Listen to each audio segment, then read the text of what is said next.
চশমাখানটা তোমার রাজ্যের ধুলা হচ্ছে, চশমাখানটা পরে আমি শান্তি। বাল তোরা কতবার বলবো যে আমার সামনে রুগী ফুগি রাখবি না, রাখলে মানে একটা খাতরা নার্স গালা রাখবি, তাহলে দেখি একটু কাজে মন বসবে। কাজের টাইমে আমরা ফোনের অবস্থা। হ্যালো, ডক্টর রেমারুল স্পিকিং। ডাক্তার সাহেব, আমার রাতের বেলায় ঘুম হয় না। ও বলছি যে আমিও রাতে ফাঁকা থাকি, তো তো বলতে চলে তাহলে আমার কাছে রাতে শুধবি তো। আবে তোর কপালে কিল দিব। আর আমার কোনো কাজে লাগবে না। ডাক্তার বাবু আমার বেটা।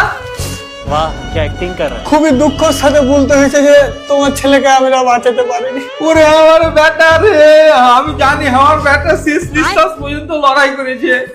শেষ নিঃশ্বাসের কথা তো বলতে পারবো না, কিন্তু যখন ওকে ভর্তি করতে নিয়ে আসে তখন ওর সাথে আমার আবার মুখ ফাটাফাটি লেগে গেছিল। তোর মাথা ঠিক আছে তো? কেন? হ্যাঁ হ্যাঁ, আমি এতক্ষণে বুঝতাম না আর বেটা কি করে মরেছে। পাগল নাকি বে? আমি তোর বেটার মুখ দিয়ে রক্ত উঠছিল। তারপর তারপর বলা কি হবে, আমি যে রক্ত গলা বাদ হবে তার থেকে 2-3 প্যাকেট ভরে নিয়েছি আলাদা করে। ये क्या हो गया? ये क्या सुन रहा हूँ मैं? তারপর থেকে তোমার বেটা আর কথাবার্তা বলে না, মানে তুমি তো পড়ে আছিস। ডাক্তার তুই মনে রাখিস, কি?